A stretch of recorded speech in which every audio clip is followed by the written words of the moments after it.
Nah, shooting, foto ya, foto 1 2, berhenti dulu, full 1 2, 1 2 3, 1 2 3, meneng saya meneng, 1 2 3, siap, monggo. Dari Wakil Ketua Umum Pengurus Besar Nahdlatul Ulama, yang dalam hal ini akan disampaikan oleh Mukarrom Enggak elek golek setelan kok padha sing lemu-lemu kabeh.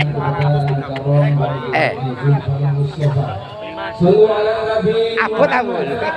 Kok golek sing lemu-lemu tok lho. Abot balik.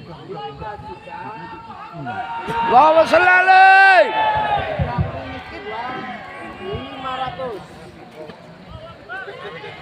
Assalamualaikum warahmatullahi wabarakatuh. Waalaikumsalam warahmatullahi wabarakatuh. Alhamdulillahilladzi ja'ala Nahdlatul Ulama'i jam'iyatan mubarakatan thayyibah asluha thabitun wa far'uha fis sama'. Wassalatu wassalam ala sayyidina wa habibina wa syafi'ina wa maulana Muhammadin sayyidil anbiya wa imamil atqiya wa mir'atil awliya wa yambu'i ulumil ulama wa mu'tamadi futuhil awliya wa ala alihi wa ashabihil asfiya wattabi'ina lahum bi ihsan taraku lana ma'arifahum wa turrathahum al-gharra wa-tharra. Amma ba'du, hadratal muhtaramin, para alim ulama, para masyayikh, para tokoh dan pemuka masyarakat, seluruh kader penggerak NU yang hadir se-Kabupaten Malang, wabil khusus Al-Mukarram Kiai Haji Zainul Arifin Rais Syuriah PCNU Kabupaten Malang, Kiai Haji Hamim Ketua Tanfidiyah NU Kabupaten Malang, seluruh pengurus NU yang hadir syuriyatan wa tanfidiyatan wa banoman wa lajnatan.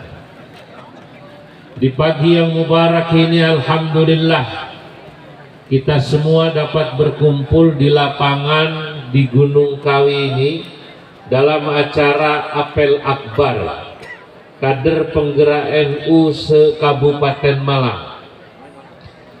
Saya merasa berbahagia dan bergembira bisa berkumpul bersama Anda semua, ribuan orang yang ada di Kabupaten Malang di lapangan ini.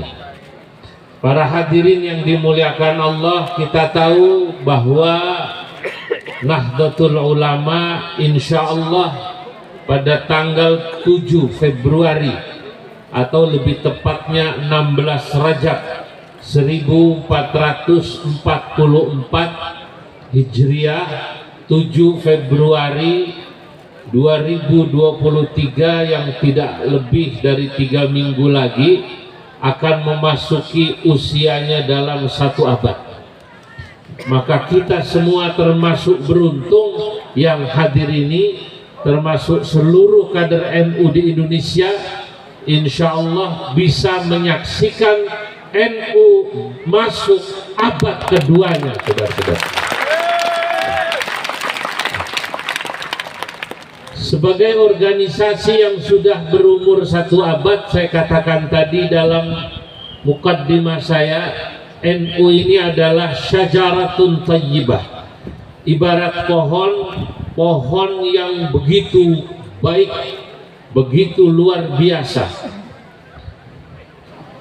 Organisasi ini mubarakatan tayyibah, laksana pohon yang tayyibah, asluha thabitun, akarnya menghujam ke bawah, wa far'uha fis sama, dan juga cabang rantingnya menjulang ke atas. Para hadirin yang dimuliakan Allah, saudara-saudara semua para kader NU di usianya yang ke-100 tahun ini, saat ini kurang lebih anggotanya hampir 140 juta. Jadi kalau katanya Indonesia ini adalah muslim terbesar di dunia, maka organisasi Islam terbesar di Indonesia NU, maka insya Allah di surga yang paling banyak adalah warga NU. Amin, amin, amin. Pak, saya oke. Di surga yang paling banyak insya Allah warga NU. Ya termasuk bupatinya juga warga NU ini. Alhamdulillah, selamat datang. Monggo Pak Bupati.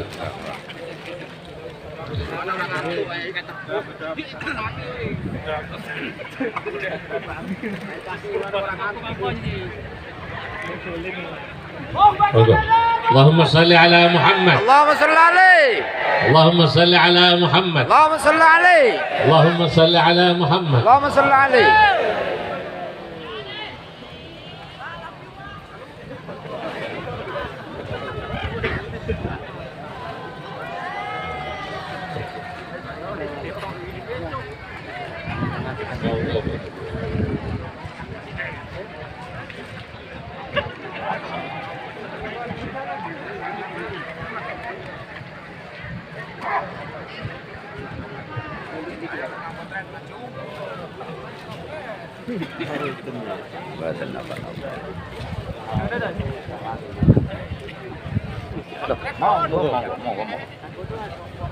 Baik, saya lanjutkan. NU saat ini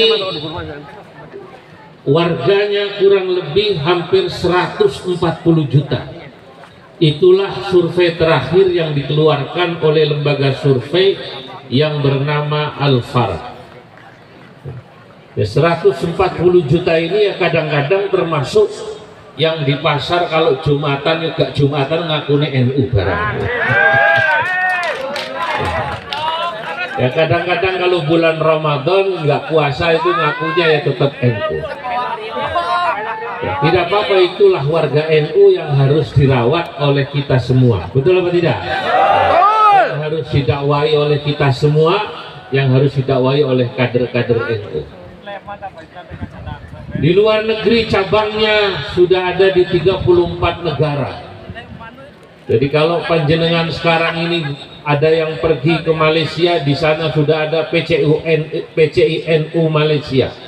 Kalau panjenengan keluarganya nanti ada yang di Taiwan, di sana sudah ada PCINU Taiwan. Ada yang di Arab Saudi, karuan Arab Saudi akeh. Di Mesir ada PCINU Mesir. Di Amerika ada PCINU Amerika. Di Kanada saya sudah bertemu PCINU Kanada. Bahkan di Rusia, di Australia, di Maroko, semuanya di 5 benua ini sudah ada PCINU, pengurus cabang istimewa NU.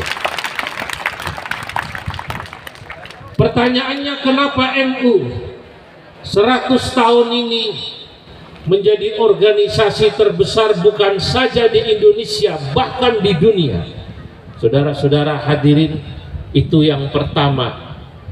Saya dan semua para ulama meyakini disebabkan karena muassis, pendiri Nahdlatul Ulama dari zaman Mbah Khalil Bangkalan, Mbah Hashim Asy'ari, Mbah Abdul Wahab Hasbullah, Mbah Bisri Sansuri, dan para masyayikh-masyayikh yang lain adalah orang-orang yang mukhlisina lahuddin, orang-orang yang ikhlas, sama seperti panjenengan semua yang hadir ke tempat ini, ikhlas, tidak dibayar malah bayar. Betul apa tidak? Ini kalau bukan karena keikhlasan para muassis, para pendiri, kita tidak akan pernah bisa menyaksikan kebesaran NU. Karena ikhlas para pendirinya, maka organisasi ini manfaat.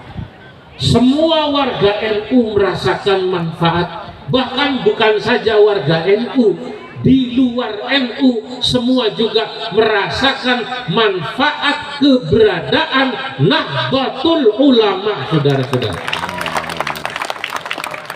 Saya belum lama bertemu dengan seorang beragama Hindu. Kebetulan beliau polisi, namanya Pak Gede, main ke rumah saya. Sampai beliau bilang, Pak Gede ini, saya ini Hindu, tapi saya senang dengan NU.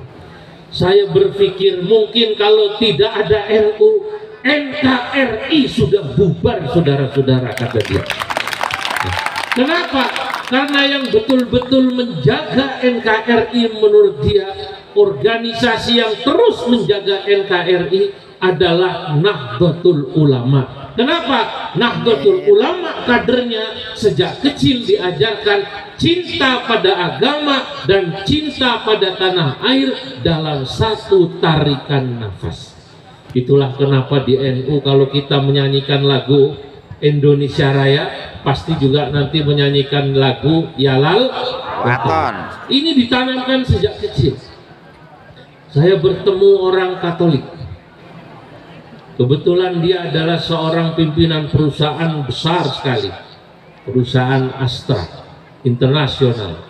Dia mengatakan menurutnya NU adalah core of value of Indonesia.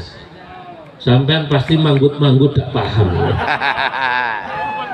Core of value Indonesia itu ya NU.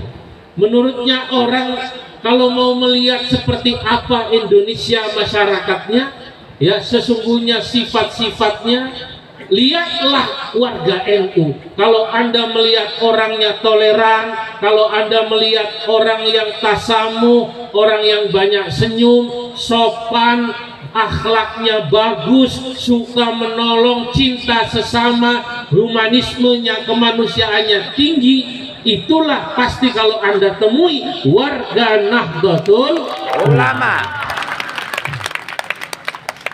Nah, kula niku pernah ten Mekah. Ini saya mau cerita tapi rahasia, aja ngomong-ngomong. Pada saat saya sedang menunggu melempar jumroh, Pak Bupati, malam-malam mabit di Mina, niku saya kira-kira jam 1 atau jam 2 malam, di samping saya niku Pak Kiai ada orang sepuh, kira-kira ya usianya 65, pakai gamis Arab tapi ada tudungnya. Biasanya yang pakai gamis Arab seperti ini adalah orang Afrika Barat atau Maghribil Arab, Maroko, Tunisia, Aljazair, Mauritania. Lalu kemudian saya sebagai orang timur, saya menyapa beliau. Assalamualaikum, kata saya salaman. Hadratak Maghribi, panjenengan saking Maroko? Beliau nyaut sambil geleng, la, bukan. Kata saya Mauritania, panjenengan dari Mauritania? Beliau geleng, bukan. Aljazairi, apakah panjenengan dari Aljazair? Geleng-geleng, bukan. Apa tangon Malang? Ya pasti duduk. Ternyata beliau bilang, ana Saudi, saya orang Saudi, lakin walidi wa ajdadi kanu min Uzbek, tapi bapak saya, simbah-simbah saya asalnya dari Uzbek. Kemudian yang bersangkutan langsung menebak saya. Kata beliau, Indonesia. Anda dari Indonesia? Saya jawab, aywa, Indonesia. Saya dari Indonesia. Saudara, dia berkata, Jakarta. Apakah Anda dari Jakarta? Saya katakan, aywa, Jakarta asimatul bilad. Ya, saya dari Jakarta, ibu kota negara. Beliau bilang, ana ruh Jakarta marrah. Saya pernah ke Jakarta sekali. Anaruh puncak, saya sudah pernah jalan-jalan ke puncak, ngerti puncak barang ya. Kok gak ngomong anaruh Batu? Saya sudah ke Batu, bilangnya puncak di Bogor. Anaruh Bandung, saya sudah pergi ke Bandung. Apa kata beliau? Ana walau zurtu Indonesia marrah, saya walaupun hanya ke Indonesia sekali, ra'aituhum, tapi saya melihat orang Indonesia itu zuhulukin, orang-orang yang akhlaknya bagus-bagus, akhlaknya saya. Jadi yang Indonesia ini Pak Bupati, orang Indonesia ini di luar negeri terkenal satu akhlaknya bagus, kedua soleh-soleh. Ini sama seperti warga NU ini yang hadir. Ini kan insya Allah soleh-soleh nih. Amin, Yang amin, namanya amin. soleh ngacung.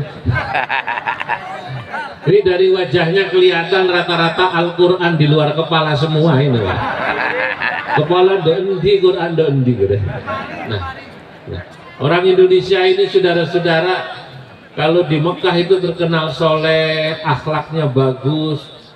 Wong dulu Pak Kiai Ma'ruf Amin mengikuti acara di Maroko International Conference yang diadakan oleh OKI, Organisasi Islam Sedunia.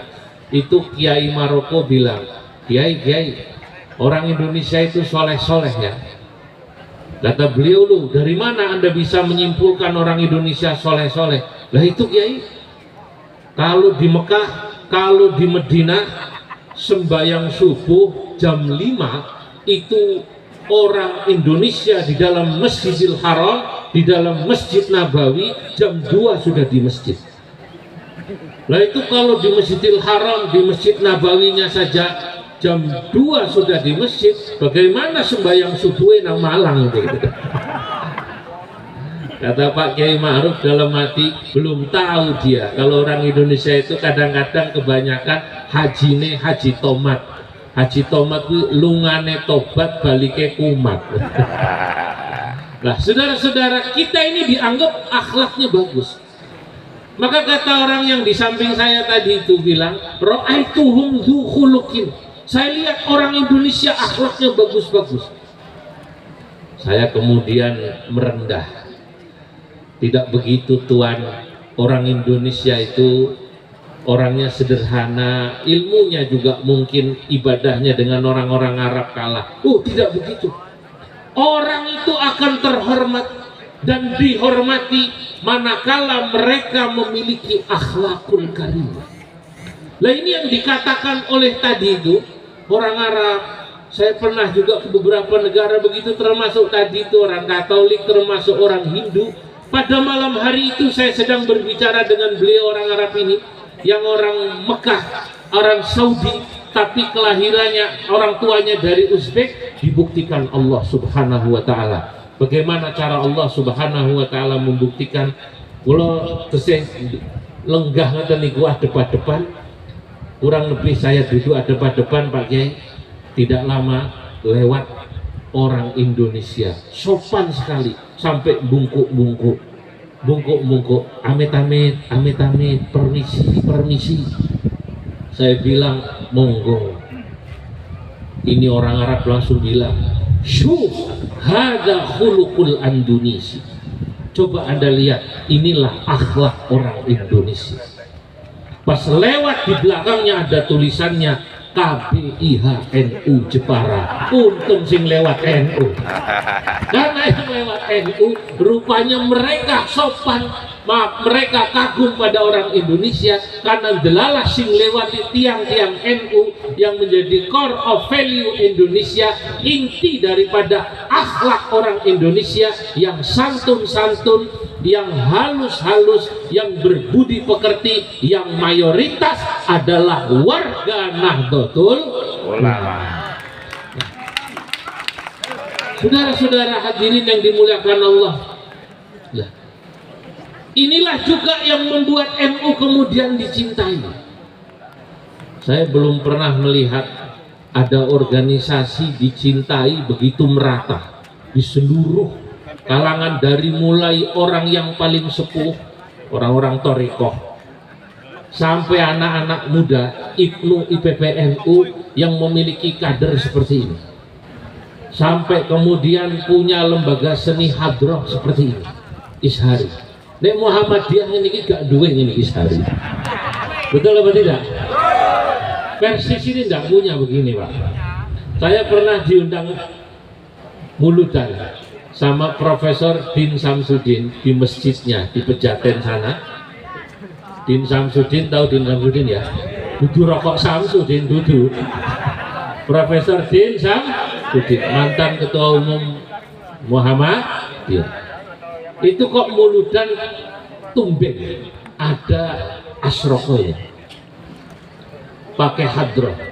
Ya Nabi salam alaika, ya Rasul salam alaika, ya Habib salam alaika, salawatullah alaika. Plung. Nah, dalam hati saya, lah kok iki ono Muhammadiyah pakai hadroh, kata saya. Selesai anak-anak main, saya panggil, kene le. Kamu tim hadroh Muhammadiyah? Bukan Pak Yai, saya NU di Bon. Ternyata Muhammadiyah tidak punya tim hadroh, ngebun dari mana? NU, tak mikir Muhammadiyah.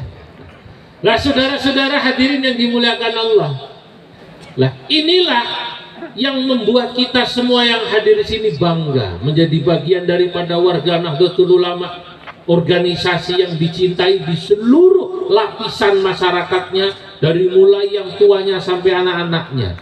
Pertanyaannya, kenapa NU begitu bisa dicintai? Sesuatu bisa dicintai karena sesuatu itu memang bermanfaat dan dirasakan manfaatnya oleh semua yang mencintainya. Nahdlatul Ulama ini hadirin dicintai oleh warganya karena memang khidmahnya dirasakan.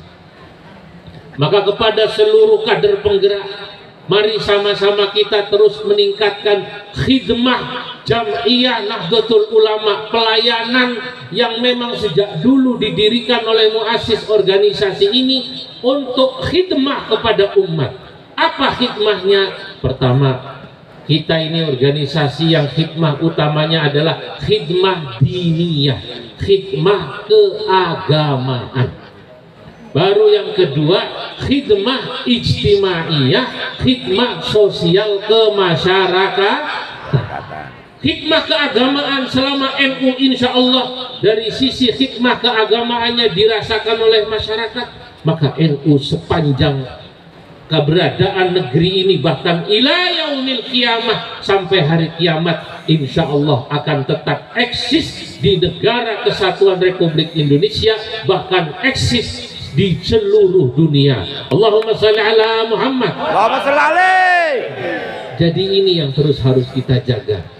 Kader-kader terus harus berkhidmah di dua ini, khidmah keagamaan dan khidmah kepada kemasyarakatan. Makanya hadirin, Nahdlatul Ulama selalu akan mengajak kadernya menjaga dua khidmah ini.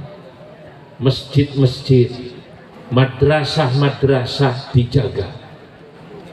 Saya ulangi, masjid-masjid, madrasah-madrasah, pesantren-pesantren harus dijaga terus agar tetap berpegang teguh pada thariqah Ahlus Sunnah wal Jamaah An-Nahdiyah. Karena inilah basis daripada kekuatan kita. Masjid, madrasah, pesantren, majelis taklim. Selama di tempat-tempat ini paham Ahlus Sunnah tetap dijaga, insya Allah Nahdlatul Ulama akan eksis di Indonesia. Saudara, anak-anak kita saat ini kalau tidak dari kecil ditanamkan ke NU-an, ke aswajaan, maka mereka bisa lepas ke NU-annya ketika mereka masuk di sekolah-sekolah lanjutan SMU, di kampus-kampus. Sekarang ini sudah banyak fenomena anak-anak kita yang dulu orang tuanya gelem tahlilan, gelem mujahadah, mau manakiban, mau tawassulan, mau kumpul derekno para kiai sampai mati. Tapi sekarang kalau tidak ditanamkan ke NU-an, ke aswajaan dari dini, mereka begitu masuk ke SMU, masuk ke kuliah-kuliah, aswaja NU-ne ucul. Aswaja ke NU-nya, Ahlus Sunnah wal Jamaah NU-nya akan lepas. Malah sekarang banyak anak-anak yang berani protes sama orang tuanya. Begitu melihat seperti tadi kita pakai ishari, yo apa pak, ono selawatan tangannya keplok-keplok ngono barang. Lu dia tidak tahu. Ini yang namanya selawatan model tadi itu membuat kita sehat lahir batin. Betul apa tidak? Betul.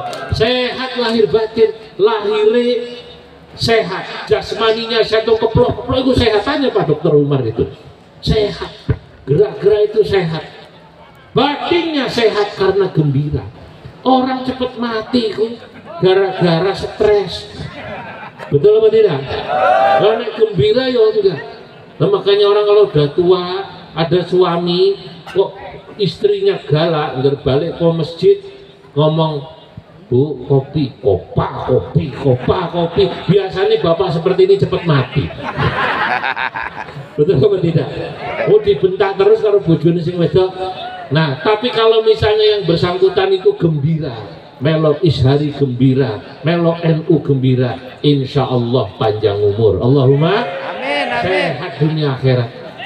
Nah, ini yang harus terus ditanamkan karena tantangan NU ke depan berat. Bukan saja di Indonesia ini sudah masuk paham yang aneh-aneh, sing bangsa ekstrim kanan maupun ekstrim kiri.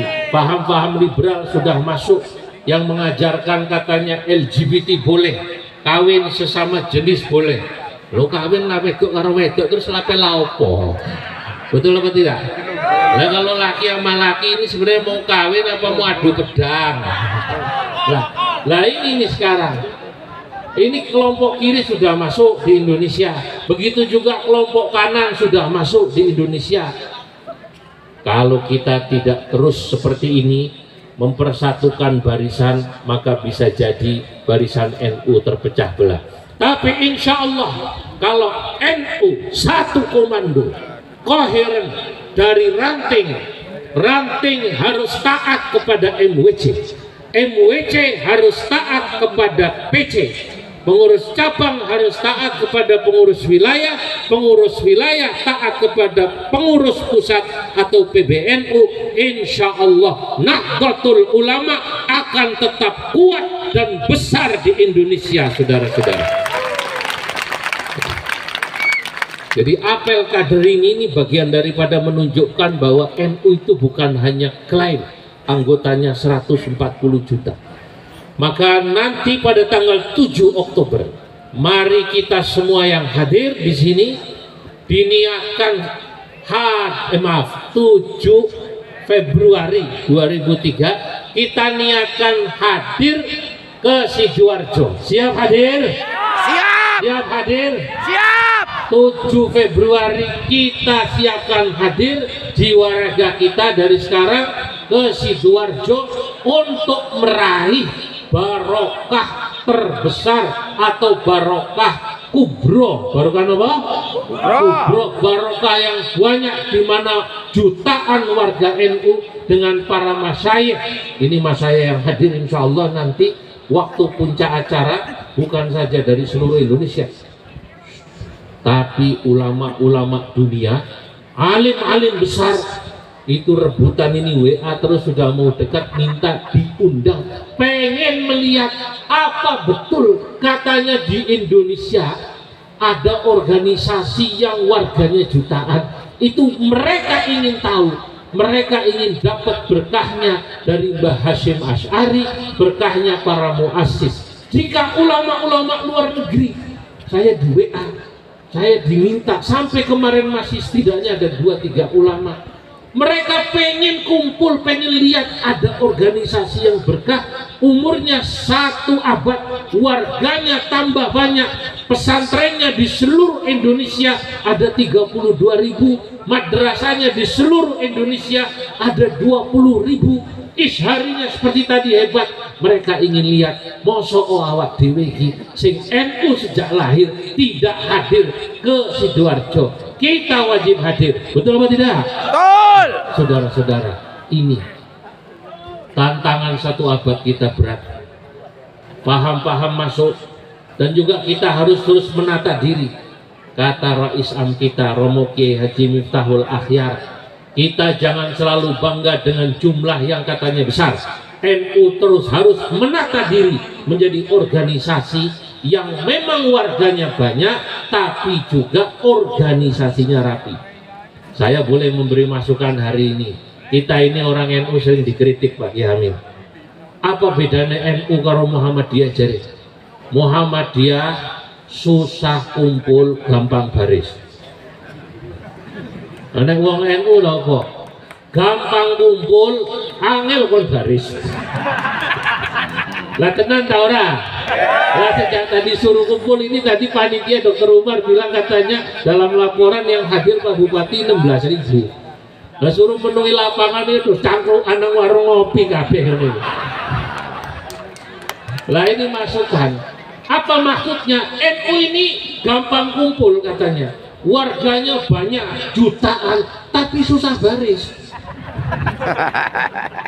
Diatur aneh. Organisasinya suruh nata yang rapi, susah. Nah, saya katakan, kalau Anda mengaku sebagai kader, kalau tadi sudah disampaikan itu oleh panitia bolak-balik, kamu kecamatan Turen, kecamatan ini, Karangploso, sebelah kanan, sebelah kiri, bolak-balik. Mestinya kalau sudah kader langsung terpanggil kumpul memenuhi lapangan ini.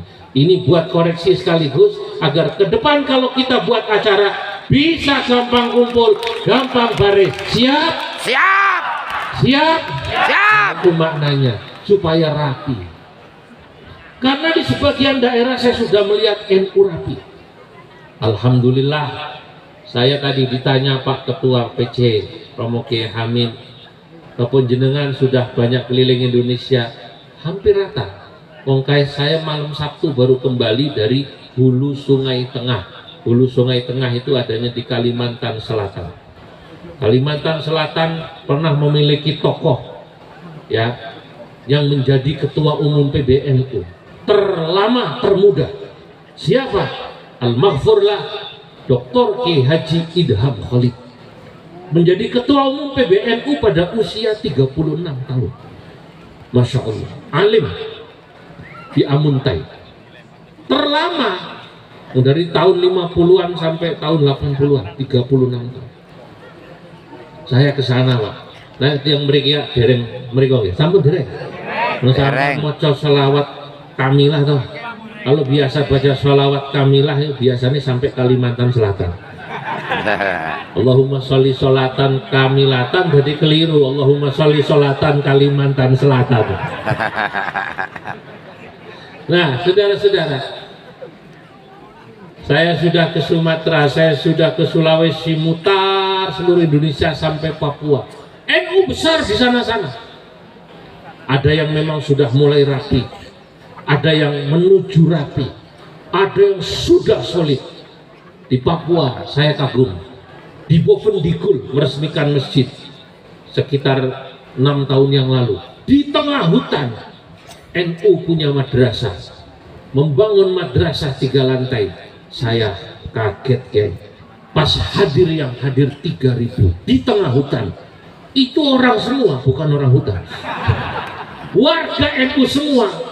Benderane ijo-ijo, ijo-ijo, bendera NU. Terus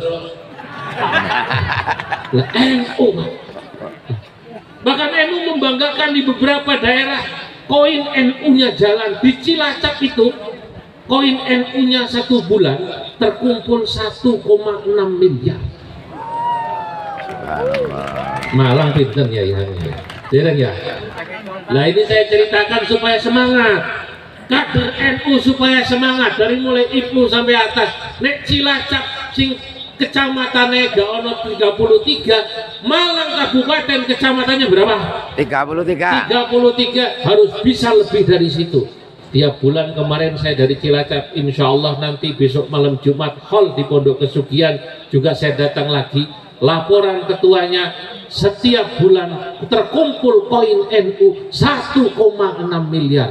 Kantor NWC gak ono sing elek, kantor rantingnya, Raudhatul Atfalnya, madrasah NU-nya bagus-bagus, bahkan kemudian punya klinik-klinik, rumah sakitnya bagus. Dari mana? Karena NU mandiri. Kita mulai mandiri dari tangan sendiri, dari diri sendiri, bukan minta dari orang lain. Siap?